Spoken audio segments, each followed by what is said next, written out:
Hello, fellow Crusaders, and welcome to our finale of the decades of animation. My name is Sean Wasserkrug. With me, as always, is Brian Michaels. And if you guys have been following us on this journey, we are now into the 2020s. If you guys want to check back on the previous episodes, which was the 90s, the 2000s, and the 2010s, they are on the channel right now.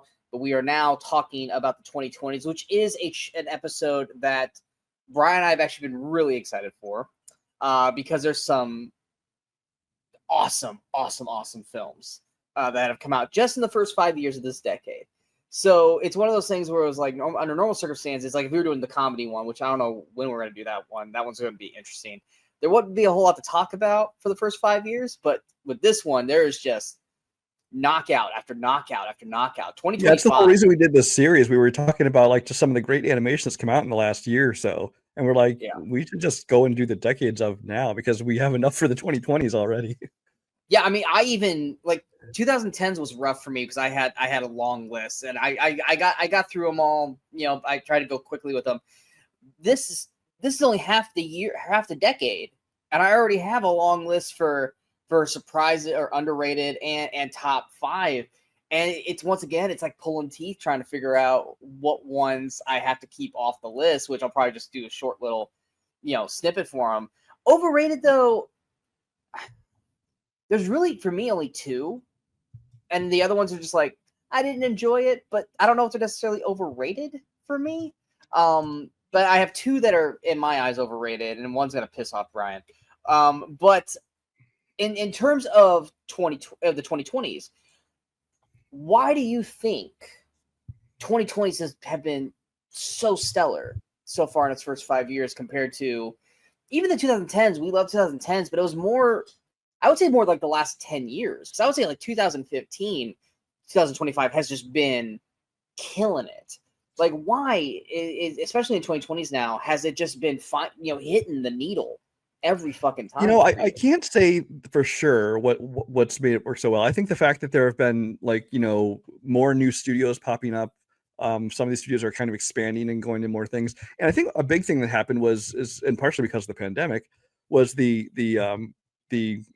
appearance and growth of all these streaming services. Because I mean, like on my list, a lot of my stuff is off of like Netflix and Hulu and whatever, all these streaming services. And I think it's the fact that they had this new outlet that they could use, and they were putting out a lot of content for both animation for kids and for adults, and things that they might not have taken a chance on to put in theaters. In some cases, they should have put in theaters, but we'll get into that. Yeah.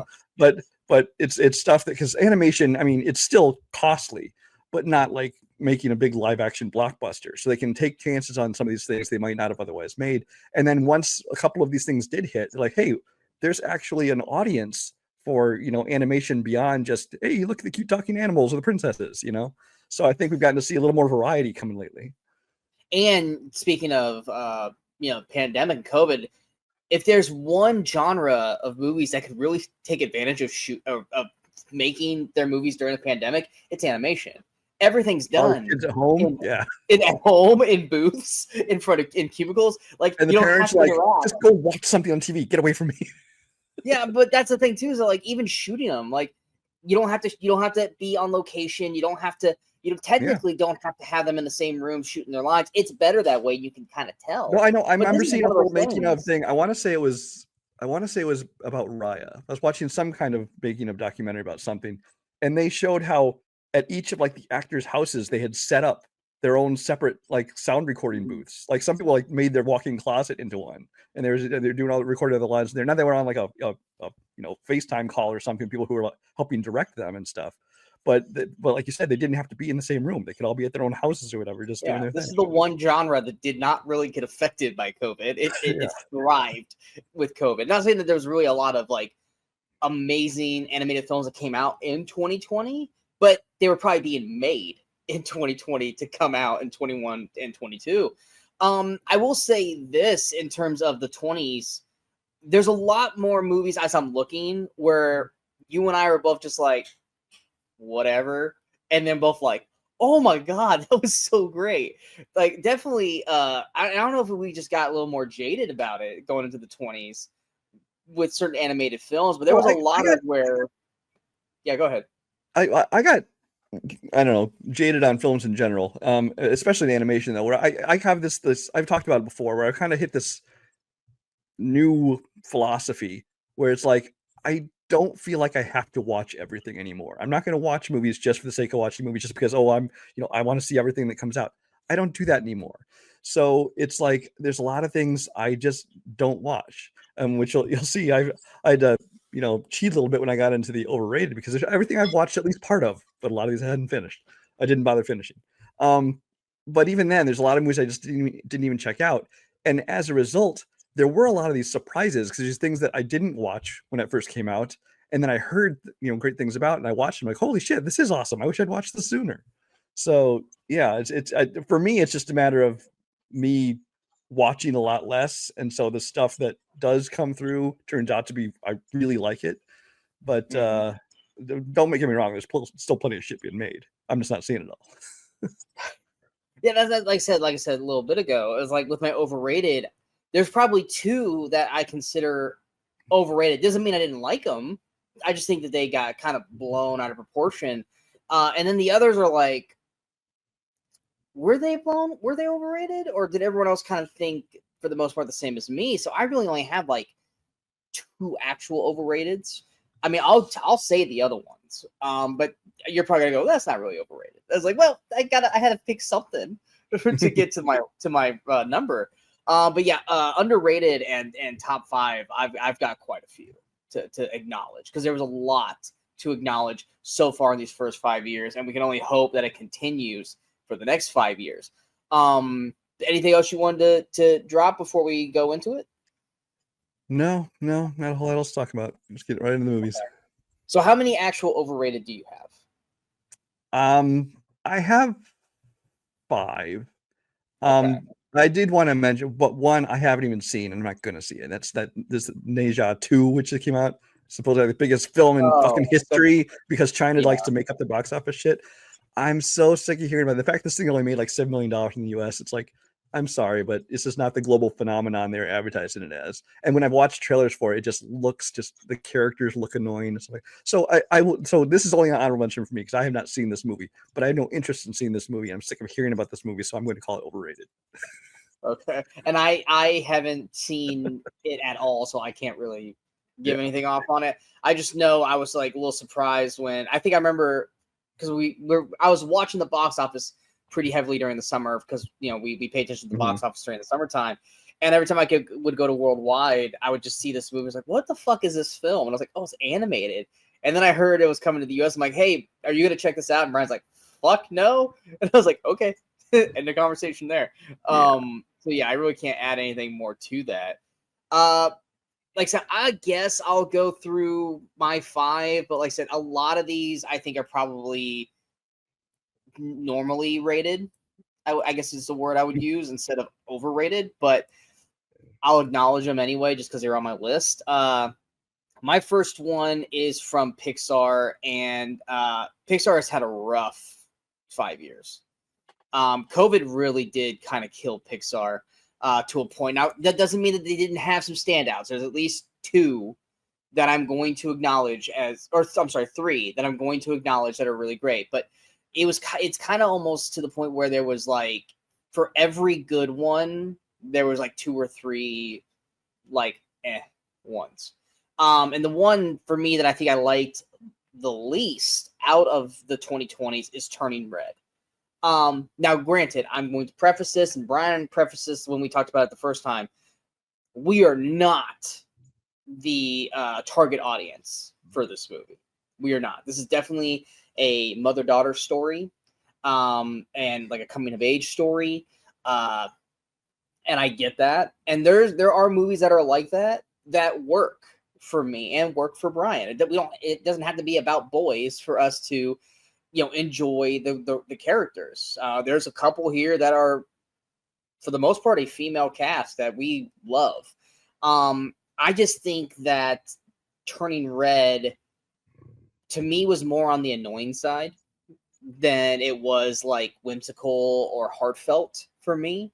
And I know it struck a chord for a lot of people, and if that's the case, then great. But this was one of those where I was just annoyed the whole time, especially when you got near the end of the movie and they had the big third act thing. And like the way to distract the big monster was to torque at it. And at that point I was like, fuck this, I'm done, kind of thing. So so yeah, for me, Turning Red was definitely a massive disappointment for me, because I mean I'm still very Pixar, yeah, but that one was like, what the fuck did I watch? And I don't think you ever watched it, so you can't really give much to it. No, I almost put in my overrated just kind of Pixar in general, because for the most, with the exception of Onward, which I enjoyed, I haven't really liked anything they've put out in the 2020s. I know you're gonna talk about. No, I have not seen Inside Out 2. A lot of people love that. I'm not a huge fan of the first one, but I don't hate it. But other than that, but like with Soul and Turning Red and Luca, and I think there's another one in there somewhere. Lightyear. Yeah, Lightyear's just been a whole bunch of like disappointments in a row. There's another one, but I'm going to talk about it later positively, so I don't want it to get hit on right now. Yeah, so but I mean, like I said, Pixar is kind of always been more hit and miss for me, especially in recent years. It just seems like they're just like missing far more than they're hitting. So, but no, I have not seen Turning Red, so I can't really comment specifically on that one. What's your first one? My first one I did put was Moana 2. Now let me say, on my overrated, number 3. In my overrated, all 5 of them actually, I have not watched these whole movies. I've watched parts of all these movies and then I bailed because I just was not interested. So take that for what you will. If you want to discard my opinions, that's fine. But I did see Moana 2, and it is on my list for overrated. So, but I watched enough to know that I didn't want to watch the rest of them, and yet they've all seen different degrees of praise. So I'm going to call them overrated. Moana 2, from what I saw and from what I've heard, it very much feels like something that was supposed to be a TV show that they decided to cut down into just a movie. It was not like Toy Story 2, which is supposed to be this direct-to-video thing. They put it out in theaters, and it was this great movie. No, this one felt like, let's try and make some money off this because Moana's popular, so we'll shove it in the theaters. And the songs, weren't as catchy at all to me. The animation was fine. It was pretty much the same level, I think. But yeah, it's just not, but it's made a shitload of money at the box office, and of course it's been like huge on streaming like the first one was, and it's just one of those things I'm kind of like, eh. So again, most of my list, actually I won't say that. Some of my list, not awful, but definitely overrated. I'll just go ahead and talk about it now, just to knock it out. Yeah, Moana 2, 100% was supposed to be a TV series on Disney Plus. And then they decided, hey, let's milk this cow for as much as we can and make it to a movie. But the problem with that is that there are characters that they introduce in this movie that are supposed to have full character story arcs through the season of the show. And because it's a movie, they severely undercut all these characters. Some of them are pretty interesting characters that are just feeling like, why were they in this movie? Like, they're cool. I like these characters, but it don't feel like they need to be in this movie. It's because they basically cookie cuttered what they wanted to do for the season or for the whole season and just shoved it into the movie. And the movie feels disjointed. It feels lackluster. And yes, the songs are severely lacking. They feel forced. And I think it's because I don't think Lin-Manuel Miranda came back and did the music for this. I can't remember. I don't believe but it just doesn't feel. And I put Moana 1 in my overrated for 2010s, and it's not because I didn't like it. It's just because I don't think it deserved all the praise that it got. This one, this is one of the ones that's like, I don't think it's overrated because I think a lot of people kind of felt the same, but it made the money. So at least people went to go see it. They probably all were like, yeah, this isn't that great. It's serviceable, but this was the first Pixar movie probably since Cars 2 that really was like, you know what, if they were still doing just straight to DVD or straight to VHS sequels, this is one of those. And it's added a service to all these characters because I can see a great story in this, if it was a TV series, because it would have given the time for it to breathe and character growth and all this kind of stuff. But instead, they just had to try to cash cow it. And I'm frankly kind of over Moana now. Now I'll see the live action because it is actually, The Rock, being in it. I kind of want to see what they do with it. But outside of that, I don't see them really. Well, they will because it's Disney and they want to cash cow. I can see them still trying to do live action Moana too, but I definitely would be the one where I'm like, I don't know if I really want to check that out. But yeah, Moana 2 was a severe disappointment.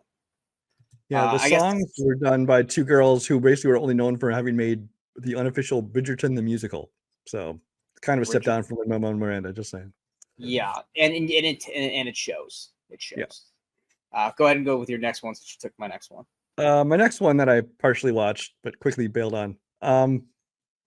Lord of the Rings, War of the Rohirrim. Now, this one was not a huge hit. It didn't make much money at the box office, nothing like that.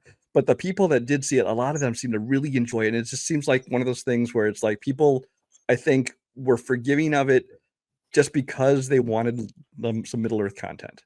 But the animation, first and foremost, it sucks because it's that anime kind of look to it, which I fucking hate. Which I was all for a Lord of the Rings animated film. And then I saw the first shots of it, and I'm like, oh no, it's this style of film. Fuck this movie. And sure enough, so what I watched of it, I was like, yeah, no, this confirms it. I don't feel like watching the rest of this movie. And again, this one is low on my list because it was not a huge hit, but it still gets a lot of love just because it has Lord of the Rings name on it. I did watch all of it. I did not care for it. I kept nodding off during it. And it was also one of those kind of animated films where I'm an hour in and I still can't tell anyone apart. You could have pointed to any character and I'm like, I don't know their name. I know they've said it a ton of times, but that person kind of looks like that person and I can't tell which one's which.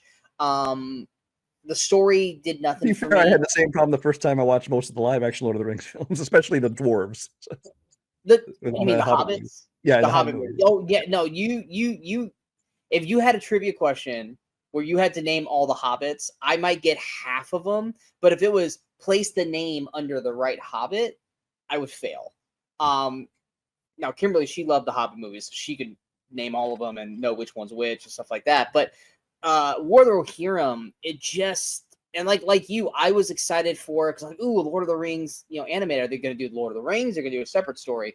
Oh, it's a separate story. Okay, we're not getting any of our characters. That's fine. I'm not going to completely turn it away. But then I saw the trailer and I saw the animation as well. And I was also just like, I mean, I'll still check it out. But then the whole time I was watching it, I was just bored out of my mind. It was boring, but I saw it. Yeah. My next one, we talked about a little bit in the 2010s. And the only reason why it's considered overrated is because, just like Moana 2, it made its money. And that's Mufasa, the Lion King. Did not watch any of that. It is better than the original Lion King one that they did.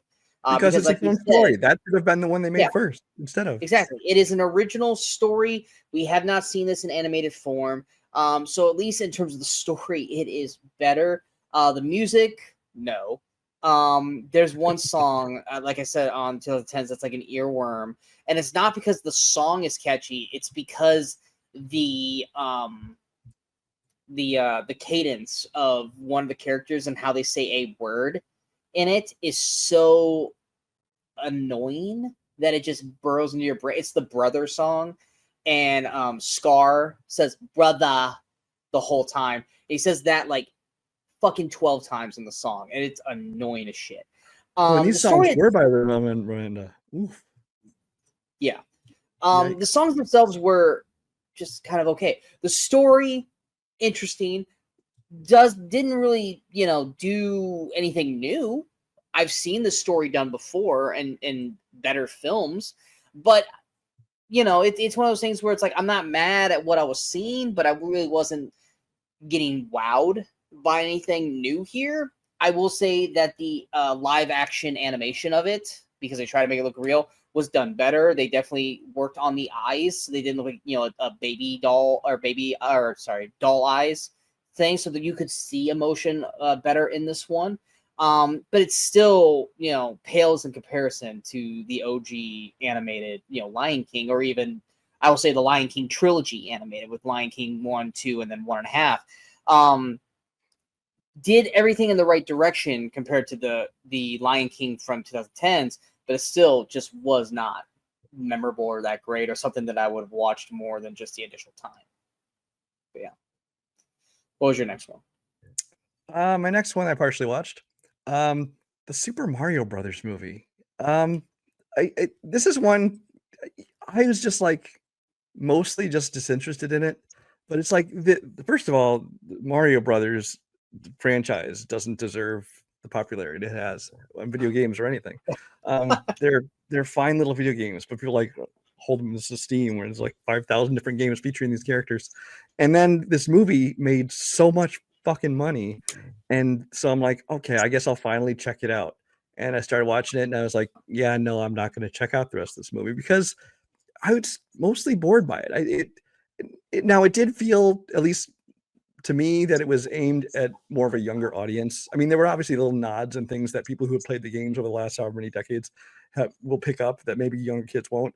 But just the style of comedy, the style of animation, it just seemed like it was just really going for a kid audience. So I found myself disinterested in it, and just because of the pure popularity of it and the money it made my list for overrated. This was my number one.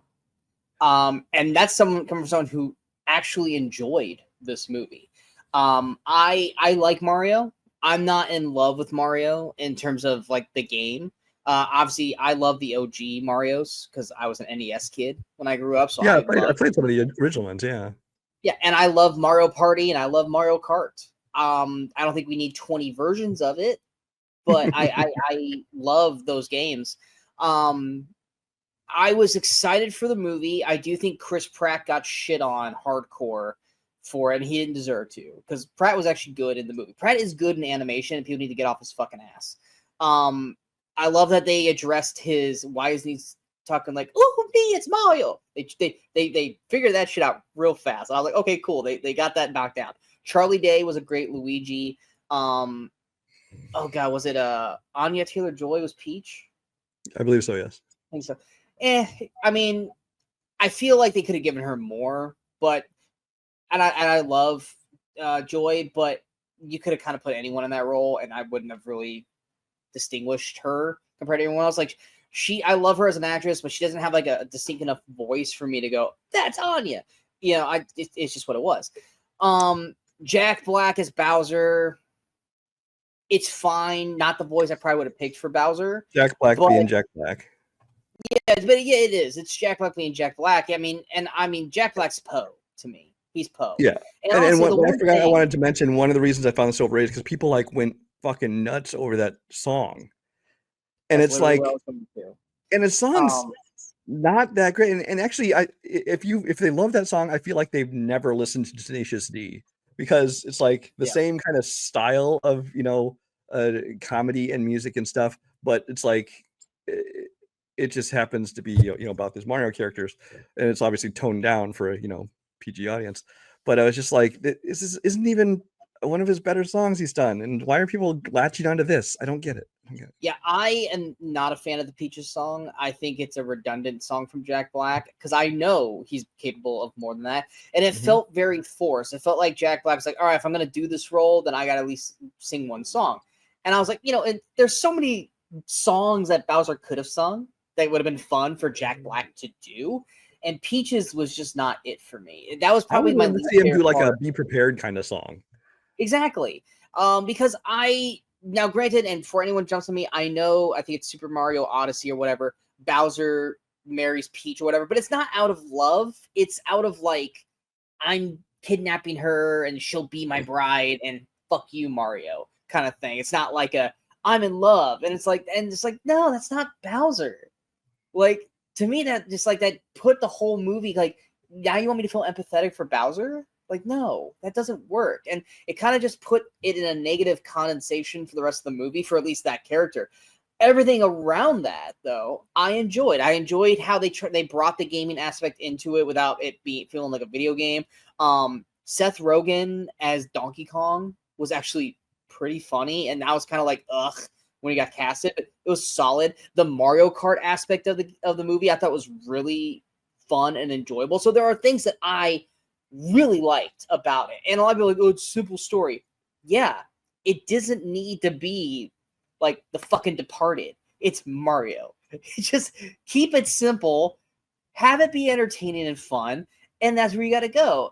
But it was more the overblown popularity of it and the box office and the fucking Peaches song that really kind of put it as overrated for me, because I have not watched it since.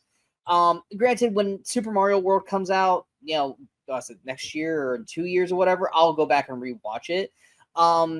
But I've just always, every time I hear the fucking Peaches song, my eyes just roll back in my head.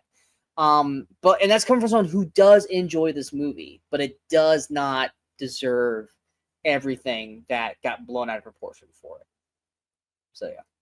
I'm more just excited to see the sequel because my favorite character, Yoshi, finally will be in it, and I really love Yoshi, and I want to see what they do with Yoshi. My next one, or my last one, because Mario was on there as well. Actually, go again now, because I only have one left. I think I know what your last one is, which I actually had at number 1.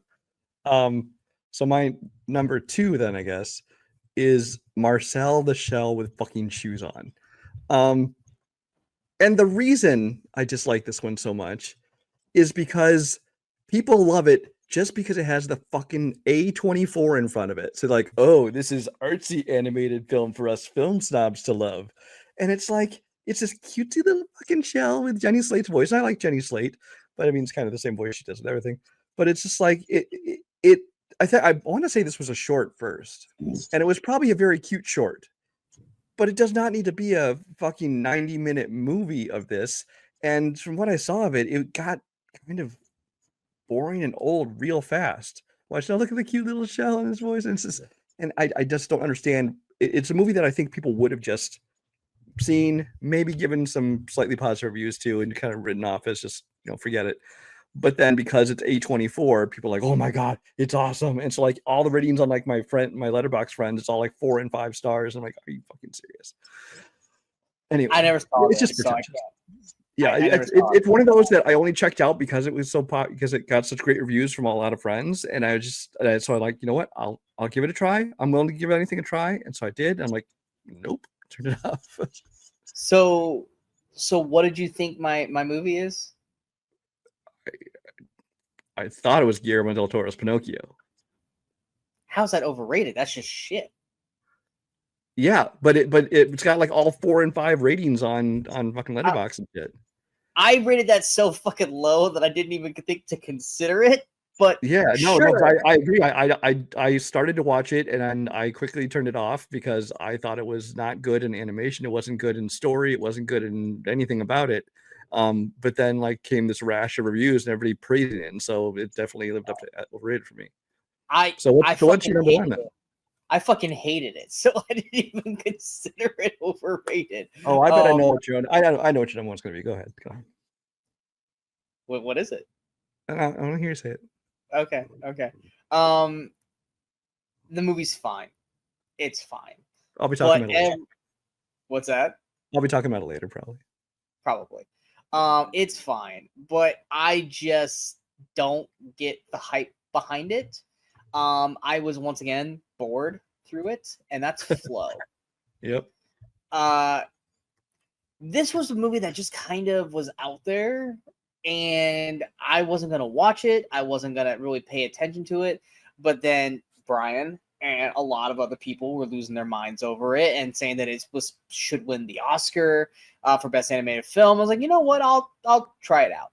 Now, animation style-wise, good. I don't think it's as great as a lot of people are saying it is, but I thought it was fine. The silent movie-esque thing is what we wanted from a different movie that I will be talking about later that we didn't get it with. But the story itself, I was just kind of, maybe I just wasn't in the right mood, or maybe it's because I had heard so many great things that I was expecting more out of it. But at the end of the movie, I was just kind of like, so that was a movie. Okay. But everyone, present company, included, were just, losing their minds, which once again, totally fine. Sorry, my phone just went off. And I just never got the hype for this. There was at least 3 to 4 other films that came out last year, animated style wise, that I think deserved the praise that Flo got. And this was just not there for me. So that was it for me. And I know Brian's gonna be talking about that later. So I will. All right. Do you have one more, or was that it? No, that was it. Okay. Yeah. Fuck Guillermo del Toro's Pinocchio. I don't even consider. I didn't even consider that because I fucking hated it. For a second there, when you said Pinocchio, I thought you were talking about the Tom Hanks one. I was like, what the fuck? No one likes that movie. No, that one I didn't even watch. Yeah, so I didn't even know. That one was literally stood there to stop so that way Pinocchio could look at a piece of shit on the ground. And that was a scene they decided to keep in the fucking. I've never cared about the story of Pinocchio at all, but I was willing to check that one out because of Tom Hanks. But I didn't get to it the first day it was out, and by the second day, I'd already been hearing this deluge of people going, "This movie's shit." So I'm like, okay, no, not even gonna try it. I will say this: it's fucking trash, but it was more entertaining because of how shitty it was than Guillermo del Toro's Pinocchio. And I know that's gonna turn a lot of people off, but you know what? You can hate watch Tom Hanks's Pinocchio and find some enjoyment out of it. Guillermo's is not that. There's 50 other things we've said in this episode alone, much less the rest of them that have already turned people off. So, yeah. But now we're going we alienated the entire audience already. Yeah, we're going to the positive stuff, and I will say this: Brian did not mention Studio Ghibli, so he didn't piss off the Ghibli people. I would have considered it, although none of them that came out in this decade I even checked out. Because I got to that point where I'm like, I'm not even going to see stuff that I don't think I'm going to like. So, all right. So now we're going to go to our underrated. I've got 3 honorable mentions. Do you have any? No, I just did my 5. Although one of them incorporates more than one. So yeah. Okay. And I'm sure you're going to be talking about at least one, if not 2 or even 3 of these. So I'm just gonna go through them quickly, and if they end up being in your list, we can either talk about them together now. Yeah, I'd say like half of my best of lists, my favorites. I also wanted to put on my underrated, but I didn't to make room for other stuff. So. Gotcha. So yeah, let me knock the honorable mentions out. First one, Brian mentioned earlier when I was talking about Pixar, and that's Onward. This was one that I wasn't generally excited for, but I definitely wasn't like, sticking my nose up at it. I mean, I love Tom Holland. I love Chris Pratt. I just didn't really know what to expect from this. And I was actually thoroughly surprised at the brother story that we got out of it. And even the father-son story of it from what we got. I think Tom Holland and Chris Pratt play very well off each other. I think there's some fun animation in this movie. I think there's some fun scenes. The whole third act dragon scene looks silly, but surprisingly really worked for me as I was watching it. And I wasn't prepared to enjoy it as much as I did. So that was one that I actually really did enjoy. It's probably, it's not the last Pixar that I enjoyed, but it was probably the one where after getting like blah, blah, blah, blah, blah, one was like, oh shit, okay. And this was like a COVID one. And like, no, wasn't this like released? Well, this was one of the last movies that was in theaters before COVID. Like it got cut short because of COVID. Yeah. So they rushed on Disney Plus like the next month. Yeah, and then everyone just started shitting on it. I was like, no, this movie's good. But no, I like this one. And as much as I did like the animation, I liked the jokes, and I liked the Tom Holland and Chris Pratt. What got me was like the emotional beats towards the end. Yeah, I was like, oh, it just really got to me. Yeah, it's such an underrated film, hence why it's on the list. Next one is one that he mentioned a little bit earlier in a positive way, and that's Raya and the Last Dragon. Probably gonna be talking about it later. No, yes. Okay, so we'll wait on that then. And then my last one was the one that I was talking about during Flow, where we wanted it to be a silent film, and it ended up not being it, but it didn't deter us in one way, and that's Wild Robot. That had an ebb and flow with me and Brian last year. We went from like first trailer going, yes, this is gonna be amazing, to second trailer where everyone's talking, going, no, talking animal.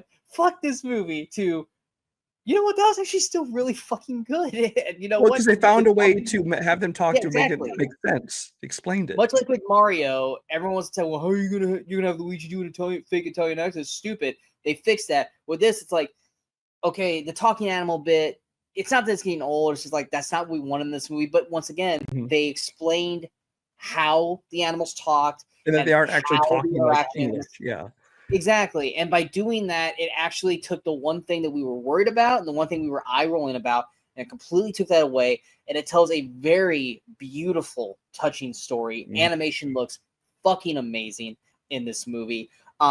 Voice cast, great all the way through. And I loved this movie. I thought it was fantastic, and I think it deserved more praise than Flow, personally. But yeah, did you have this on your list or no?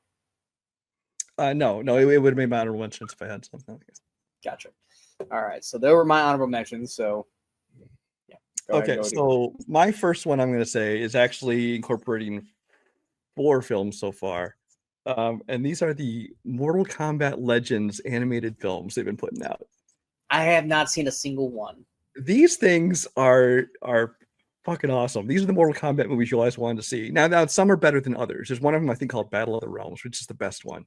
And there's 4. There's that. There's Scorpion's Revenge. There's one called Snowblind, and there's Johnny Cage one, like Caged Fury, I think it's called, something like that. Or Cage I know of the Scorpion and the Johnny Cage one, but I haven't seen any of them. Cage Match was the name of the Johnny Cage one. But these are movies that these are, basically, aside from these new Mortal Kombat movies that they only have one out so far, the second one's now not coming out until next year sometime. These are the movies that gave us like that R-rated, Mortal Kombat we always wanted. And of course, especially animation, they can show whatever they want. They can, imagination is the only limits. They're bloody as hell. They had the great voice cast. I mean, you got like Joel McHale as Johnny Cage. You got Jennifer Carpenter's in there, Jennifer Grey. Manny Jacinto is the main voice in Snowblind, I think it is. They got a great voice cast. The animation's pretty good, and like I said, it can go full on R-rated and fun. And they're just fun movies that are kind of, if you're a fan of Mortal Kombat, this is the kind of stories you wanted to see. And so if you are a fan of Mortal Kombat, and you just want to see kind of the bloody violence, I mean, there's stories to it too, but even more so than the most recent Mortal Kombat movie, these things really kind of just inhabit the spirit of the games. And so I really love these. They aren't, best list worthy or anything like that, but they're definitely underrated because most people either haven't seen them or they just have seen them and don't talk about them. Yeah, I mean, I'm willing to check them out and watch them, but yeah, I can't.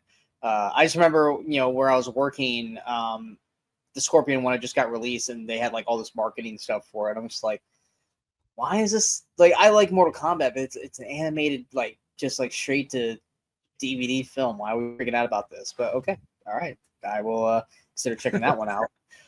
My first actual underrated is one that we mentioned. I want to say it was in the 2010s, or it might have been in the 20s. And that's Puss in Boots: The Last Wish. Granted, I had not seen the first Puss in Boots movie probably until right before this one came out, because I remember not hearing strong word of mouth from Puss in Boots, and that's a character that Brian and I both love out of the Shrek franchise. But I think it was one of those things where they announced Puss in Boots, and I was like, kind of Shrek'd out at that point, where I was like, oh god, they're just gonna keep, just doing spin-offs and all this stuff because they just want to keep making their money. And then if they're going to make one, Puss was the right character to go with. But they just also stopped making Shreks at the same time, though. So they shouldn't. Well, yeah. Now they keep talking about, well, when we're going to get a Donkey one. Like, Donkey doesn't need a side movie. He doesn't. What's he going to do? He can't hang out with Shrek. So it's just going to be what? Him and the dragon and their donkey dragon babies? No, I don't want to watch that. Puss, at least you can have like ideas. Yeah, Puss is at least just Zorro as a cat, and I'm open for that. But I remember hearing the first Puss in Boots wasn't anything special. But for some reason, Last Wish, I just kind of felt like I wanted to check out. So I saw the first Puss in Boots movie. It was fine. I don't think it deserved all the hate it got. I think it was more just Shrek fatigue for a lot of people, but it was solid for what it was. But Last Wish, though, I don't know if it was just better writing or what, but animation style was way better in this. It looked fantastic. But just it almost had a little bit of that, like that almost painted look for parts of it, kind of like Wild Robot did as well, and it very cool animation.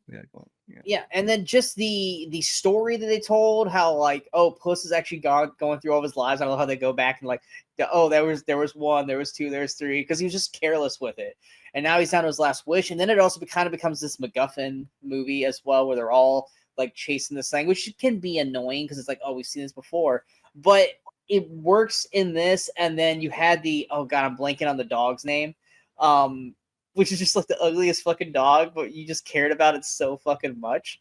But like I said, voice cast wise, I think Carito. Yes, thank you. Harvey Gillen. Yeah, and I love Harvey Gillen. But also the bad guy, I thought was really well done. I love that it was kind of John Mulaney. Everything about this movie just worked. And it's probably right there with like Shrek 2 as like my favorite of the Shreks. It was definitely a surprise for me because I was not prepared to enjoy it, and it ended up being one of my biggest surprises of that year. Yeah, no, I love the character of Puss in Boots, and like I said, if they're going to make a spin-off from Shrek, this is the right character to do it. Just because I love Antonio Banderas, as the voice of Puss, and I thought that character had the most potential to like have his own adventures. And then you had the Puss in Boots movie, which first and foremost, you got to reunite, Antonio and Salma Hayek from Desperado, obviously, and among other things. And so that was kind of cool. And the first movie was okay. It wasn't bad, wasn't great. So the second one came out. I didn't even see this in theaters. I was like, I don't care about Puss in Boots anymore. I mean, I like Antonio in that, but again, I'm kind of checking out of a lot of animation and things that I don't care so much about. But then I heard great things about it, so I checked it out, and this one was a huge improvement over the first one. The animation style was definitely a step up, and it made it look more unique, and I love that. The writing was good about it, so this was one of my pleasant surprises of that year. Absolutely. What's your next one? My next one, I have to think, is on one of your lists, and that is Chip 'n Dale Rescue Rangers. It is on my honorable mention for best of, which we can talk about right now, or we can wait, whichever you want to do. Yeah, this is a great movie, and I think most people that watch it agree that it is great and it's just a ton of fun. But I think a lot of people haven't watched it either because they're just like, who gives a shit about Chip 'n Dale, or because I fucking do, or because they thought it was just a straight Chip 'n Dale movie.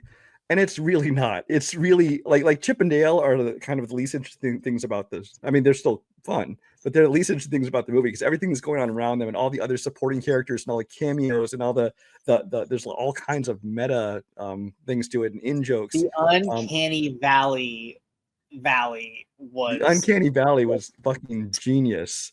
And just the whole concept of the movie where it's like, which one is it? Chip? I don't know which one. Where one of them is still 2D, and the other one got like the 3D upgrade, so he's like computer animated, and so there's just two styles. You got like, there's a scene where Seth Rogen, like every animated character he's played, all shows up doing the same stupid fucking laugh. Just little things like that scattered throughout the whole movie. Just made this one way more fun than I ever expected it to be, and I had a blast watching this movie. I want to say, this is Akiva Schaffer directed this one, so yeah. That does not surprise me. This was a lot of fun. Yeah, this one was going to be my second honorable mention for best of. I loved Chip 'n Dale Rescue Rangers when I was a kid. I can still hear the theme song in my head. So when they announced they were making a movie, I was amped for it. But I didn't really know what we were going to get. And what we got was almost like a Who Framed Roger Rabbit-esque kind of film. And I was expecting just like DuckTales the movie, but with Chip 'n Dale Rescue Rangers the movie. But then it came out to this. I'm like, yes, this is even better. I was worried because I was like, oh, how's this going to flow? But it flowed amazingly because it treated them as like actors. And they were, out there. One's, quit acting, because they just ran out. There's this whole story about the show and what happened and why they broke up. And then you got like one that's still going to like the cons, and you have to deal with like Ugly Sonic, which you took something that was a black mark in entertainment, which was Ugly Sonic, and they had to completely rewrite Sonic the Hedgehog and change everything to make it work. And then to take that and make that not even just a joke, but a actual character in this movie, fucking genius.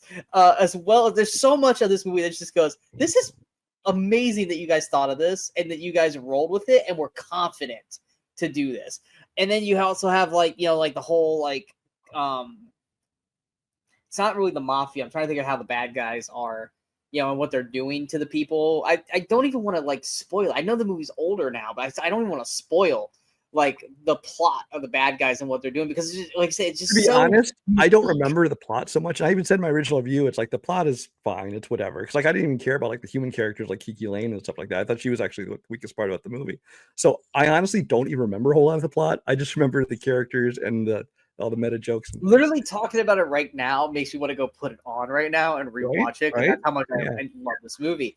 But yeah, it took a concept that is beloved, which was Who Framed Roger Rabbit, modernized it, and then somehow still made it its own and unique and fun and enjoyable. And there's not enough people who watch this because it was just straight to Disney Plus, and it is a disservice to a lot of people because you guys really should check this one out. This one is the epitome of a surprise underrated film. Like I said, to the point where I didn't even put it in my underrated. It was in my top like 7. I love this movie so much. It deserves all the fucking praise. And I would hope at some point we get a sequel because I loved it enough that I would love to continue with this in some form or fashion. But yeah, Chip and Dale Rescue Rangers, fantastic. My next one is one that I know Brian hasn't seen, so he's not really going to be able to give me much input on it. But this is one of those Netflix movies that like just popped up, and I was intrigued by like I don't want to call it the poster, but I mean it is the poster, but it was like basically the image on Netflix, and then of course the lead actor I love, which is Carl Urban, and that is the Sea Beast. This is just one of those random movies that just hit for me. Concept of it real quick, you know, since for people who don't know what this is, it came out in 2022. When a young girl stows away on a ship of a legendary sea monster hunter, and they launch an epic journey into uncharted waters and make history to boot.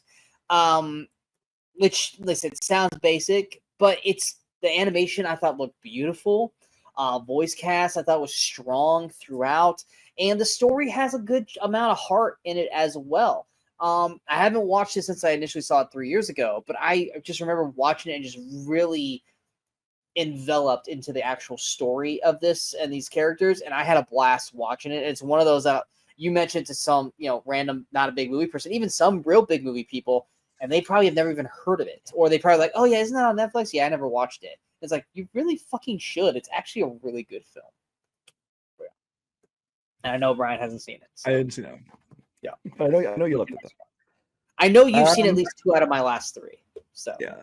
So my remaining 3 actually are not necessarily underrated by people who have seen them, but they're underseen. Most people have not seen the things I'm going to talk about. This next one, so there's a director by the name of Tommy Wirkola who has directed movies like Violent Night, Dead Snow, Hansel and Gretel, Witch Hunters. He decided to direct a movie. This movie is in Norwegian.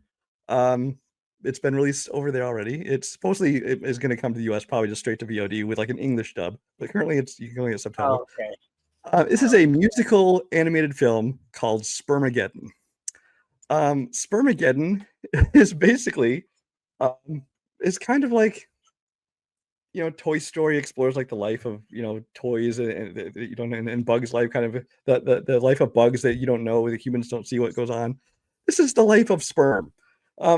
Half of this movie takes place inside the dude and later inside the girl, because there's a sperm that, like, you know, their whole life is trying to get to the egg and fertilize the egg and be the person that gets to. There's a whole, you know, there's good guys and bad guys battling out to get there.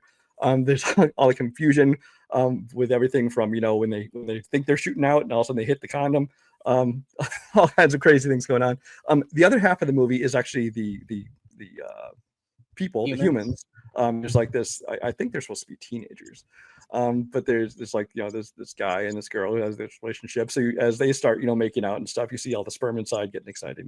Anyway, it's a hard movie to explain. Just know that it is a musical animated film about sperm. It is not for the easily offended. It's definitely R-rated. There's tons of sexual jokes, both in imagery and in the jokes, in the songs. Even like in one song, when I'm singing a song, and I think it basically is a abortion reference, where he's saying something like, "It's different times now. You used to have to sharpen your crochet hook." This is one of the lines of a fucking song in this movie. So anyway, it's I watched it as a curiosity, but I actually found it pretty fucking enjoyable. So yeah, I mean, I only give it 3.5 stars. It's not anything great, but it's something that most people haven't even heard of because it hasn't really made it to the US yet.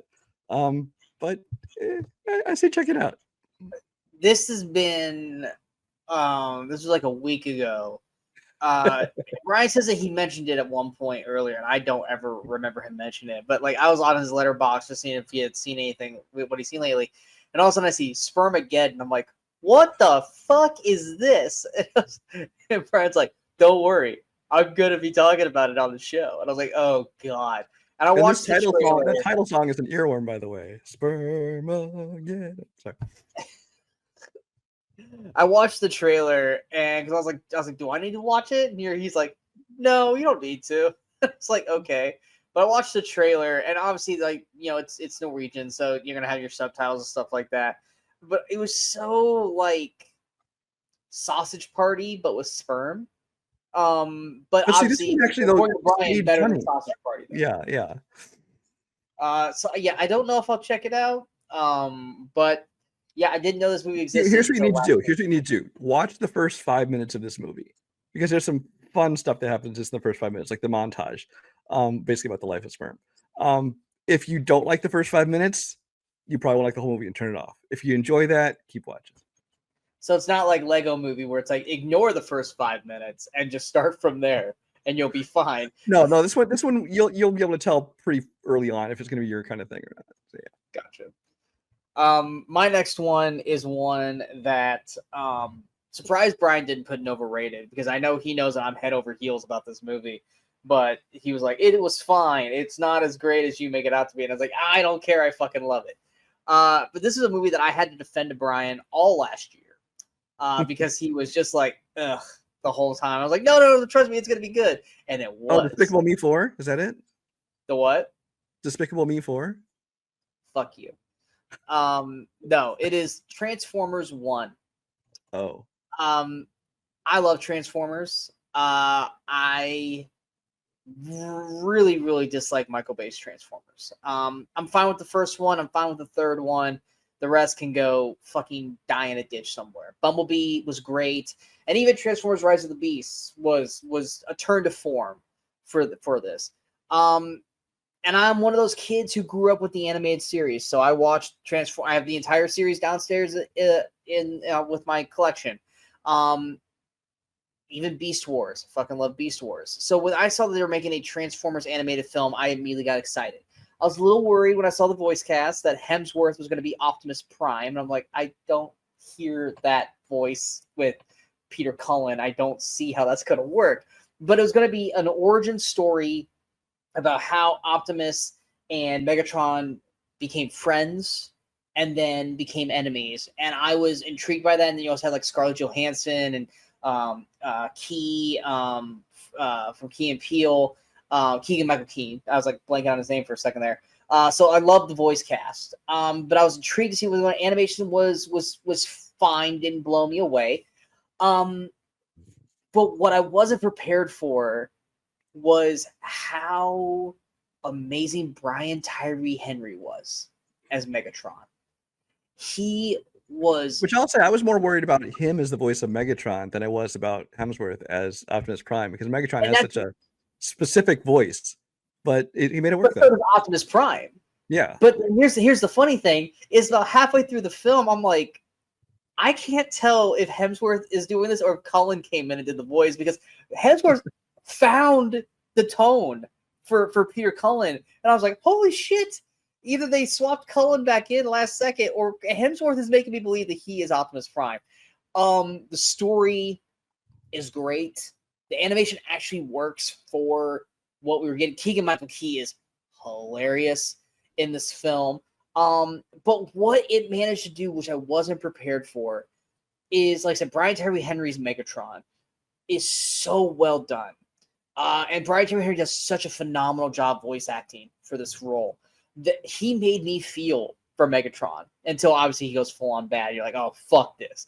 But they managed to just sell you on this, like almost like, you know, what Mufasa wasn't able to do, which was sell me on the Mufasa Scar friendship. They managed to sell me and buy in on the Optimus Prime, Megatron, brotherhood friendship that we got. And then when the breakup actually happens, you feel it. And then when we do get the action, it looks fantastic. I love this. I hope they continue more with it, but I can see why they probably wouldn't. I'm already hearing rumors that Michael Bay is getting ready to do another Transformers movie, and I'm like, fuck you, go away. Because they've actually started to make Transformers matter again, which is probably why Michael Bay wants to get his fucking hands on it again. But this was fantastic for me. Well, the problem is they've made three good, to different degrees, three good Transformers movies now. But the problem is they're also being three that made no money. So they're like, oh, bring back Michael Bay. Like, fuck you. And it's like, no, Michael Bay is the whole reason why Transformers died. No one wanted to see him back because his movies weren't great. And that's from two people who actually do like Michael Bay. He just does not know how to do Transformers. But yeah, Transformers 1 is great. It is absolutely great. Yeah, I enjoyed Transformers 1. It's just not the movie. It's not the movie I wanted. It's like when I heard they were doing this animated Transformers movie, you know, I wanted it to be like, I don't know, like the Spider-Verse of Transformers. And instead it was more like the Super Mario Brothers of Transformers. It was just something that wouldn't go that far. I just mean in terms of, I'm talking just in terms of like the tone of it and the audience that it kind of was really made. Because it's definitely a lot of like immature, and not like, I don't mean like, you know, like immature, like, you know, dirty jokes or anything. I mean immature, like, you know, aimed again at like younger kids. So just the style of both the animation and the humor in it, a lot of it was kind of more for a younger audience. And that's that's not the movie I was hoping for. I was hoping, like I said, for like a Spider-Verse, where you're just taking, you know, Transformers, this franchise you like, but you're gonna make this awesome animated film, you know. But it's like, it just wasn't what I was looking forward to. Like I said, I enjoyed it. I just would have preferred something different. That's all. I mean, they literally rip robots apart in this, so it's not really a kid's movie. Yeah, if they're robots, it doesn't count. Yeah. All right. What's your next one? My next one is another foreign film. This one's not a musical though. This one is, I want to say it's from Spain. Double checking. Yeah, Spain. It's in Spanish. It's called Unicorn Wars. Unicorn Wars is basically an army of bear cubs, like little teddy bears, who fight against this army of unicorns, who are like these evil, vicious creatures in this universe. And this movie, it's hilarious as hell, especially where they go with some of the characters. So I'm not going to spoil it for you. You guys need to check this out for yourself. I don't even know if you ever mentioned this movie to me before. I don't know if I have or not. But it's so much fun. It's got brutal violence. I mean, you see little teddy bears getting ripped apart and getting impaled by unicorns and all this kind of stuff. It basically kind of addresses like the horrors of war, as well as like, you know, this one guy's a traitor, and this one person has like issues with his parents, and it's very mature themes. It's again, this is definitely an R-rated movie. This is not an animated film for kids. So is it basically Care Bears versus My Little Pony?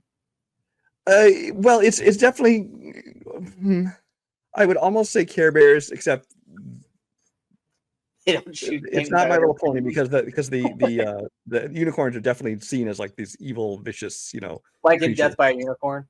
Yeah, it's closer to that. Yeah.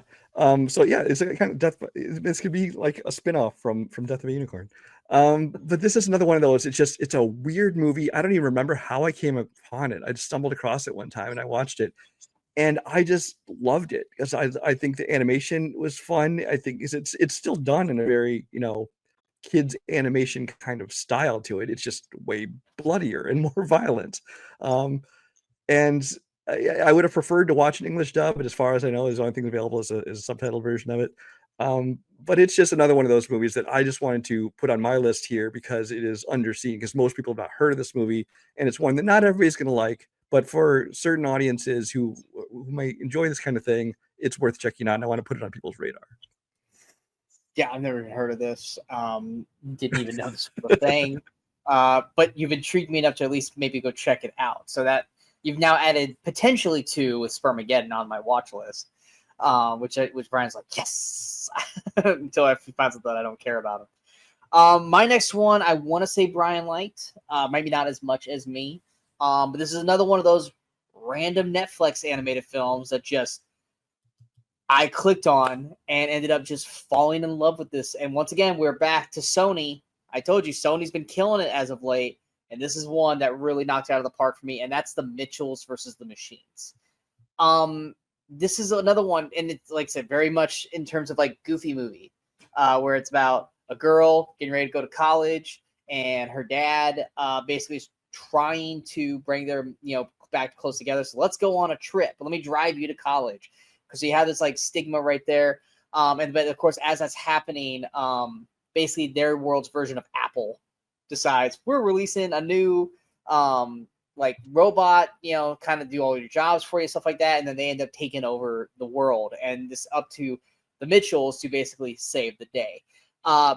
Weird animation style, very much Spider-Verse, because like I said, Spider-Verse kind of started it, and then Mitchells kind of also went into it. So Sony has definitely kind of found their niche on doing their animation style, so it's very unique. I will remember the first 5 minutes I wasn't crazy about because it was adding like it was like JPEGs or like GIF animation into it. I was like, what the fuck is this? It's very ADHD, like right at you, and I'm like a little overwhelmed to the point where I was like, oh, this is gonna be very, very annoying.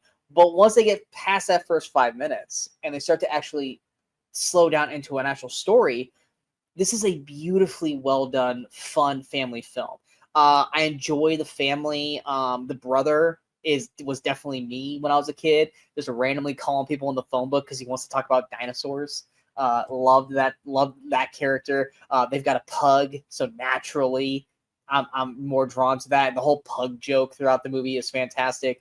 Danny McBride plays the dad, and I still will fight on this hill that Rick, the character Rick, basically looks like a chubby Mark Paul Gosselaar, aka Zach Morris from Saved by the Bell. His anime, that definitely, if you look up Mark Paul Gosselaar with a beard right now, that looks like this character. So I just was looking at Zach Morris the whole time. Like I said, the rest of the cast is great. Maya Rudolph plays the mom. And then, of course, you had the addition of the 2 robots that end up helping them out.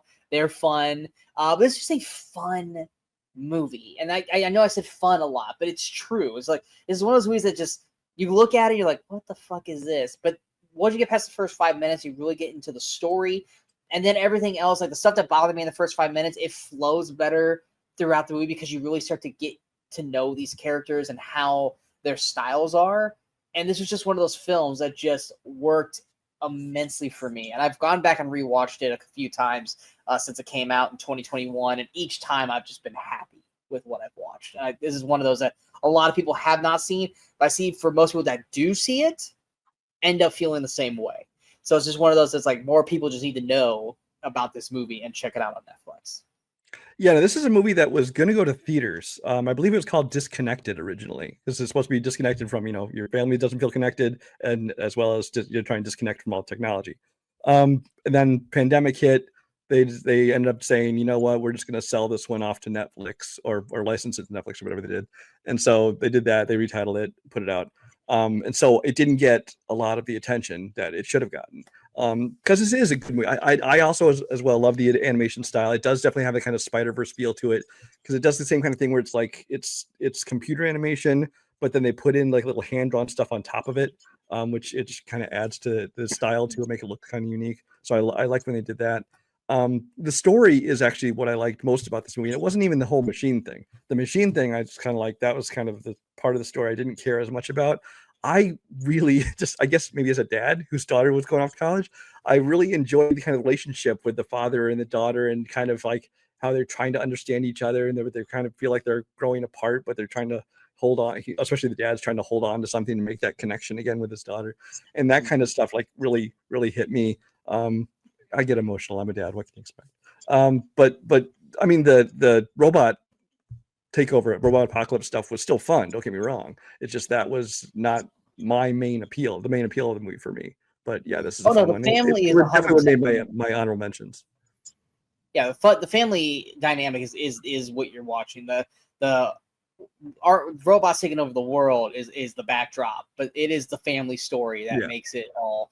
And also, once again, a movie finally realizes that Furby is a fucking monster, evil monster, and not a lovable creature. And this movie doubled down on it. I was like, thank you. I feel seen.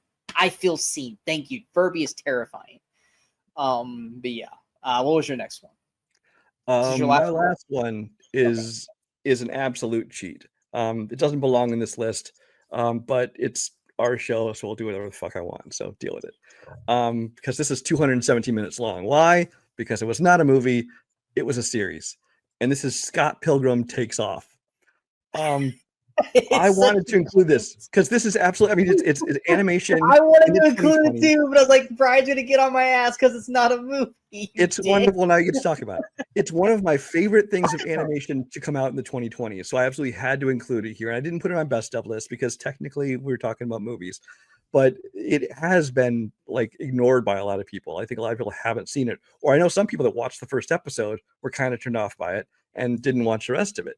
And the whole thing is, watching the first episode, it was basically just rehashing the same movie the story we already saw. Yeah, it's basically Scott Pilgrim versus the World like almost in animated form, scene for scene. And we're like, okay, if they're just going to animate the movie, I don't care about this as much. I mean, I'll still watch it, but whatever.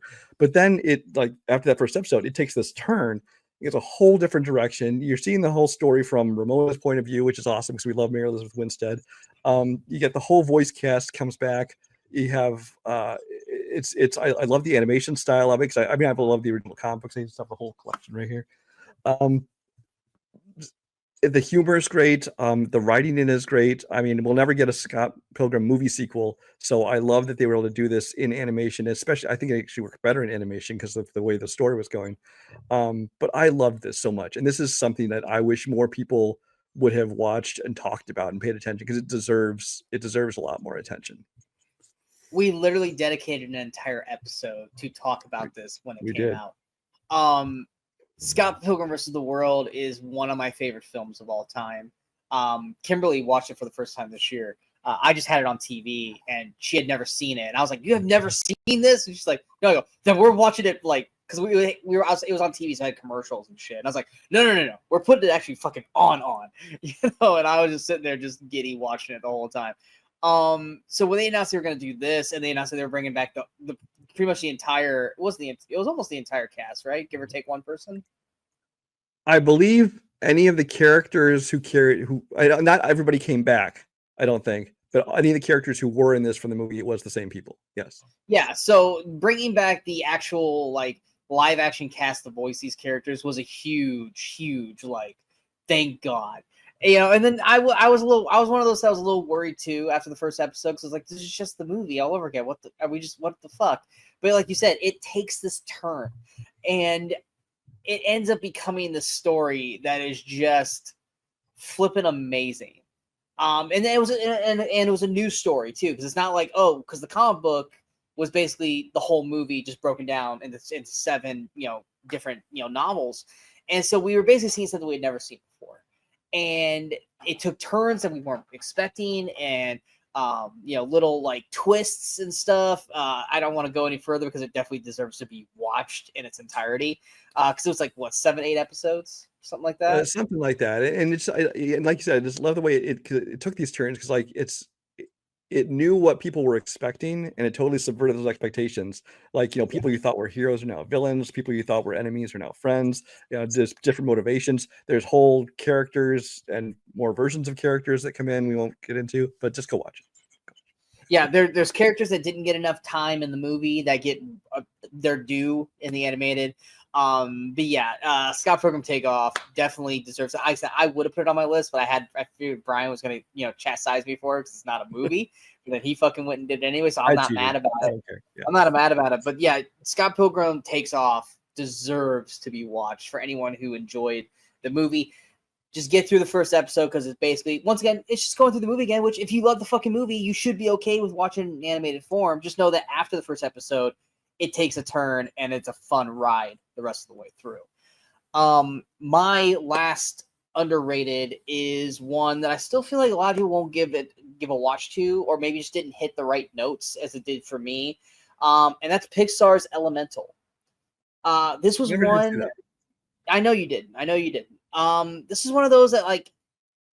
This is when Pixar was just dropping everything on Disney Plus, not really doing theatrical. I do think this one did go theatrical though.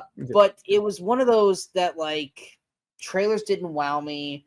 It looked beautiful, but Pixar always looks beautiful. So it wasn't like, oh, visually it wasn't appealing. It was just more the story didn't wow me enough to want to really check it out. And I think I just stumbled upon it. I think it got dropped on Disney Plus. I was like, you know what? I'll finally watch it now that it's on Disney Plus. And it really like just struck a chord with me. I don't know why, because the story is not. It's not that the story is not original, because it is to a point. Because basically, you have all the elements. You know, you got water, fire, wind, earth, and they're all kind of almost like Zootopia. They're all living in their own like areas, you know, like, and they all kind of have like their poverty levels to a point. And so, like, fire is considered kind of like the foreign, like, you know, part of like, let's consider it like New York, and water and like is considered kind of more like the upper class, and situations like that. And so, you know, but they don't mesh, they don't intermingle, obviously, because water and fire shouldn't go together, and everything. But for some reason, they were able to tell a unique story. Once again, it's Pixar, that's what they're best at. And while it's not a story that is completely original, but because of the context of these characters and the world building that they have, it felt original. And I enjoyed the hell out of it. Like I said, I love the cast. It doesn't really have any huge names in terms of voice talent, which also kind of helps it out too, because you're not getting that like, oh, I hear this person, so I'm thinking of this person. You don't have that as an option. So, because most of the cast, I think Catherine O'Hara is like the only name in this, and even then she's playing like I think a parent who's not in it as much. Everyone else is a bunch of people that I really don't know. But it was definitely a film that took me by surprise, and I generally loved. And it was one of those where it's like I watched it and then I immediately wanted to show it to somebody else, because I feel like someone else needed to see it, which we do that a lot, especially with animated. If we love something, we're like, you guys have to watch this. But yeah, Elemental was definitely one of those that I think deserves a lot more praise, because it didn't get any basically at all when it came out. Yeah, the main guy in it, I think he's the water. He's the water, Wade yeah. Ripple. Yeah, that's he was the, I forget the character's name, the black guy who was in Jurassic World Dominion. Who was like he was the inside. Oh, source. yeah. He was like the right-hand man guy. Yeah. Yeah, but otherwise, yeah, it's just a lot. There's some people I recognize, but I don't really know their names or anything. So yeah. All right. Now we are going to our top films of animated in the 2020s. I've got one honorable mention, since you already brought up Chip 'n Dale Rescue Rangers. Do you have any honorable mentions? I have two, although one of them I'm not going to bother saying because I'm pretty sure it's going to be in your top, so we'll talk about it. The only other one I wanted to mention that it wasn't good enough to make my list, but I enjoyed it, and so I wanted to just get a shout out, and that is another Netflix one, America, the Motion Picture. It's just a fun movie. It's got a great cast they assembled, you know, everything from Channing Tatum to, you know, Olivia Munn and Judy Greer, Will Forte, Simon Pegg, Andy Samberg, tons of people in it. It's just kind of like having a lot of fun, turning the founding fathers into, like, you know, this basically action squad kind of thing. And it was fun. Was it everything I hoped it would be? No, but I did enjoy it quite a bit. So I just want to give it a little bit of a mention. That was a fun movie. It was a fun movie. Like I said, Chip 'n Dale's Rescue Rangers was an honorable mention, but we talked about it already. My last honorable mention is a one that Brian has not seen, so we can't attest to it at all, and that's Inside Out 2. One of the rare sequels of Pixar that actually works. I loved Inside Out. Brian's not a fan of it, but he knows it's a solid film. I was worried about it because of, obviously, Incredibles 2 did not do much for me at all. But they managed to, if anything, if one sequel should have worked, it should have been Inside Out, because you can grow with these characters because Riley is growing. So naturally, the characters inside are going to change and grow too. And I think that's what worked so well with this movie is that, Riley's entering puberty, which means that things are going to change inside her mind. And you have the original moods, sadly missing Bill Hader and Mindy Kaling. More so Bill Hader, because the replacement for Mindy, like, you knew it wasn't her, but it wasn't like I didn't realize they replaced the voices. I wonder why they did that. Yeah, Bill Hader and Mindy did not come back. Weird. Bill Hader, though, you can definitely tell it was sorely missed, because I think Joe Hale or God damn it, Forky. Joe Hale? Forky? Is it Joe? Who voiced Forky in Toy Story 4. Oh, Forky. I said Porky. I'm like, oh yeah, that's fucking dude from. It's not Joe Hale. Is it? Something Hale. Tony Hale. Tony Hale. Tony Hale.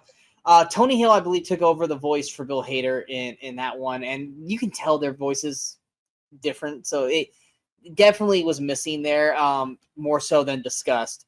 But the rest of the cast was back. And like I said, taking it down the route of going to puberty definitely opened the door for some more comedy, but also some more, touchy moments, because like the things that were her foundation in the first film were no longer her foundations anymore.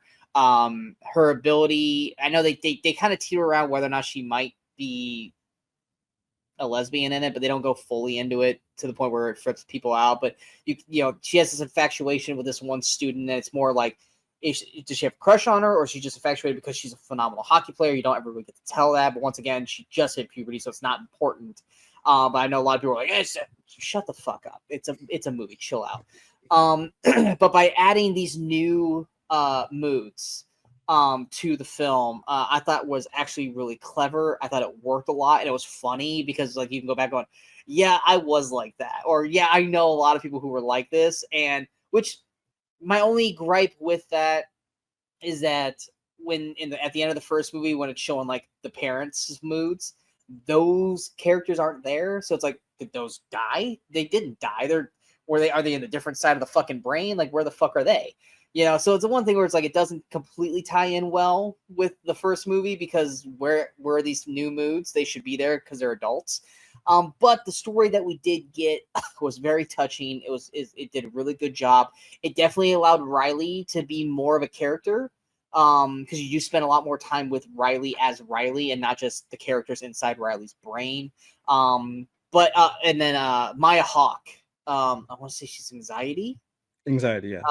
Yeah, she was fantastic. I was not prepared for how awesome Maya Hawke was in this. She was definitely a surprise there. But yeah, Inside Out 2, I think, built upon and matched, if not maybe slightly better than Inside Out as a film as a whole, because of the content level we were getting with Riley becoming older. Definitely had the same heart, definitely had the same emotional beats, because it was more about her growing and her friendships and her having to adjust to all these new emotions than her, once again, which worked for me in the first film, a kid being taken away from, what she knows because she had to move. But yeah, I think Inside Out 2 did a fantastic job at establishing that story. Yeah, I do plan to check this one out eventually. Although hearing that Bill Hader is not there, it kind of disappoints me. But they're not there, but they're also sorely not used nearly as much, I think, because of that. So yeah, it's still very much a sadness and joy story with the new ones, whereas like anger, disgust, and fear are kind of like they're there, but they're not really doing much in it. So yeah. What was your and that was your only honorable mention still? Well, Chippendale Rescue Rangers was, but okay. we already talked about it. All right. So my top 5, I really don't. I feel like 4 of our 5 are probably the same. At least 3, maybe 4. Definitely at least 3. I think 4, but we'll see. But as far as the order, though, I don't know the order because they're all kind of all over the place. I will mention the one that I know is not on your list, and that is Flow. Flow from a strictly animation standpoint, I think is just stunningly beautiful. I think that some of the stuff, like when they're doing like water and things like this, some of the stuff looks so realistic that if they didn't put they didn't put the animals in there, actually most of the nature shots, everything with like the leaves just blowing in the wind and the ground and just the texture of everything, it looks photoreal. That's how good this animation is. That you didn't have the animals in there, then you'd probably be fooled to thinking it was real, because the animals are done in more of a painted, almost kind of a watercolor kind of look to it. And so the animation in this thing is beautiful. Everything about it, not just the look of it, but the way things move, the way the animals move. It's like I would have almost suspected that they just like took real animals and just like drew over them so you get the exact motions right, because everything is just so perfectly animated that everything looks believable. The story of it, it's kind of nothing story. It's the movie's dialogue free because it's animals and they don't talk, so you're doing everything just from looks and gestures and their actions. And so the story is fairly basic. That's basically there's this flood and these animals. It's a flood engulfing the like whole world. Yeah, basically some kind of flood happens.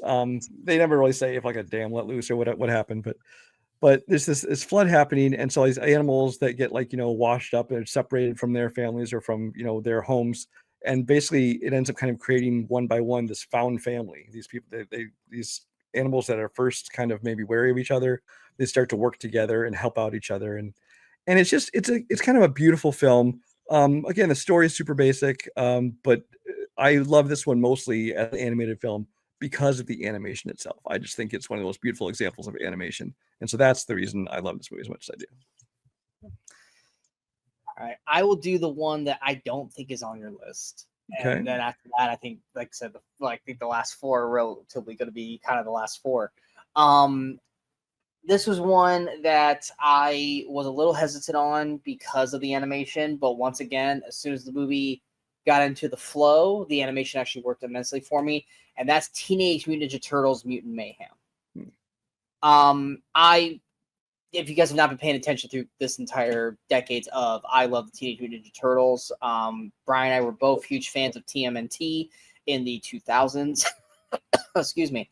And Mutant Mayhem was one that I remember when it came out, I was still very much in love or pro. They technically call it 2013 Nickelodeon Turtles. I think that's probably the best TV series they ever did, and I loved the animation for that. Once again, I hated the animation when it started, but then I grew into it. And so going into this new one, I was excited that we were getting a animated film. I wasn't necessarily crazy about the animation style because the humans all looked weird and blocky and kind of like you didn't know quite how to draw them, kind of thing. The turtles looked fine, but once again, it did give off more of that kind of comic book approach. And much like how we felt with I think Spider-Verse, the first time we saw it, once we got into the world of it and we actually were watching it unfold, that animation style really started to flow through the movie and kind of give it a heartbeat. And Mutant Mayhem, I think, does a great job of that because it's basically not necessarily an origin story of how the Turtles became, big, but more like how they first started going out and fighting and doing all this stuff. And I still think the movie hooked me right away in the beginning because they were watching they had snuck out and they were watching, I think it was Ferris Bueller's Day Off. Mm-hmm. And all they wanted to do was to be like Ferris Bueller, not necessarily just go out and like on a parade and stuff, but they wanted to have friends. They wanted to be able to be out and make friends with people and do all this. And there's this moment where they're leaving and they're going back down the sewer and they're looking back and they're watching Ferris, and you just see this like hurt, thinking that that's never gonna happen for them. And right there, they're watching this is like an outdoor screening of the movie, and so there's all these people in the park, like everybody with their couples and friends and everybody hanging out, and then they're like, we can't do that. Yeah, and it's that moment right there where they all look back at the screen and you just see the heartache and all from got me right there. I was like, oh my God. The rest of the way they're walking back the rest of the way home with their heads hung low, kind of. Yeah, and I was like, are the turtles gonna make me cry? It's like, son of a bitch, this is 5 minutes in. And from right there, I was locked in. I love, and they actually casted kids to be the voice of turtles, which means they can grow into these roles. And I thought that they all were significantly distinct in each one. Each turtle felt unique, and not just because, oh, Donnie's the smart one, Raph's the angry one, but the actual voices felt unique. I think the banter between them were great. I mean, obviously we're older now, so some of the dialogue they were saying we didn't quite get, but it worked with what they were saying and what they were doing. I loved how they interacted with one another. I think the one character that probably didn't work for me, and that was more visually than anything, was Splinter. I wasn't a fan of how they had Splinter in the movie, but I was, not enough for me to tear from the film. Splinter was just kind of like the one negative thing. Even April, I think first time I saw stills, I wasn't like crazy about April in this, but Io, oh God, I never say her fucking name. Yes, she's great, but I love her. So I didn't have a problem with the voice. That's the one thing I didn't like about the movie. Really, was the design of April. And no, I don't care that she was a black girl. That does not affect it. But just the design of her, she like looks like a weird shaped her. She got this, for some reason, this giant ass. She like looks normal.